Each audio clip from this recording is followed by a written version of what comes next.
I got the new Monster Hunter Rise Deluxe Edition Nintendo Switch system, and I got the new Pro Controller. So let's take a look at what's different and see if it's worth it. So this is the second special edition Nintendo Switch system for 2021, coming just 1 month after the all-red Switch. I don't know what's going on at Nintendo, but hopefully they keep this up. It's apparently metallic paint for the design, so yeah, we're definitely gonna check this out. Woo!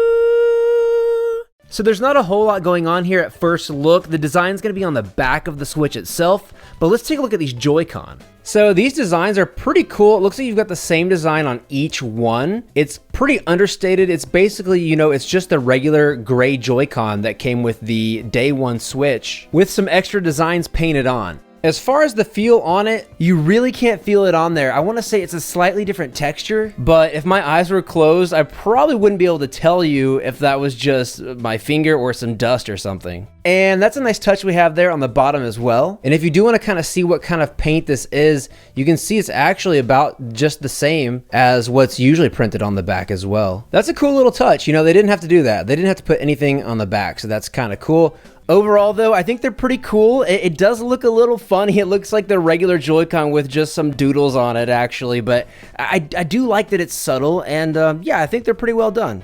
So you don't get a carrying case with this one like you do on the Mario Switch, but you get a full download code for the digital deluxe version of the game, including this cool bonus content. And we have the Joy-Con straps. These are black and gray, which is a nice understated design, but it's a little underwhelming compared to some of the designs we've seen before, including the Mario Switch, which I unboxed last time. But the black and gray does look really good together.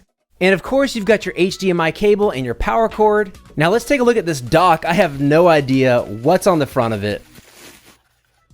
Hey, now that's pretty cool. Again, it's the exact same paint as the actual Nintendo Switch logo on there. Same type of paint, so if you're wondering what it feels like, it's gonna feel exactly the same. You've got Magnamalo there on the right, who is the flagship monster in this game, and you also have his fireball attack here, right there on the left. And Magnamalo is also on the Pro Controller, which we're gonna unbox here in just a second as well. I do like these little icons though, very similar to what we saw on the back of the Joy-Con in that kind of subtle ink. And there's nothing special on the back, just, you know, where you plug in the HDMI and the power cord. No logo up top either. It is just a straight up subtle Monster Hunter Rise dock. The back of the Switch has a design on it as well, but first, let's take a quick look at the Joy-Con grip. Okay, so nothing really special going on here, just a regular Joy-Con grip. With Monster Hunter Rise, I would definitely recommend using this if you don't have a Pro Controller, because it just gives you a little bit more control.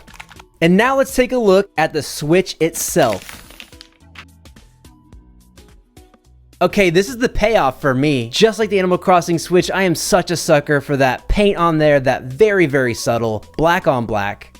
I like this. It adds a little bit of flow to it. I don't even know what those are, except, I mean, they look like throwing stars, so I don't know if there's a special name to this weapon in the game. If there is, let me know. But yeah, this is pretty sweet. Here's the thing, I still think the Animal Crossing Switch looks better. I mean, look at the white on the Animal Crossing Switch. It's just more vibrant. And they actually use very, very thin lines to almost kind of create an effect here. Whereas on the Monster Hunter one, it still looks nice, but it seems a little lazier. Like it just doesn't add to that overall effect of the Switch like the Animal Crossing one does. I want to say on the Animal Crossing one, it almost confuses you and you don't really know how they got that on there. Over here, it looks more like, okay, hey, they just painted on a design. I don't know if that makes any sense, but that's just the vibe that I get. But I will say I'm still glad the black on black is back. Now let's take a look at this Pro Controller, which is going to be the best way to play Monster Hunter Rise and other games that could use more of that console kind of feel. The Pro Controller has a really ergonomic feel, and it's just really durable and high quality. Wah! So boom, here you can see Magnamalo again, just like on the dock, the flagship monster from the game, and I gotta say, this has to be my favorite Pro Controller so far. I love the black and gold aesthetic. It's one of my favorite color schemes, and I don't know if you can tell, but it's a true gold, almost metallic-like. It's spot on. I don't like being super flashy with my controllers, so I like that it's just a little splash of color just to make it pop a little bit. So yeah, this is definitely gonna be my new go-to controller. Let me know in the comments below what your favorite controller design is, or if there's a different controller you use that we should know about. So is this worth it? Well, from a design standpoint, you know my thoughts. I like the Animal Crossing design better, but it might just come down to which game you like more. Let me know in the comments below what you think. Overall, I'm pretty happy with this one, and I'm glad they didn't go overboard with it. For more Nintendo Switch unboxing videos, hit that subscribe button, and if you want to see another one of my videos, just tap on those boxes on your screen, and I'll see you over there. Let's go. They do give you a cord in the box. No, they don't care about that.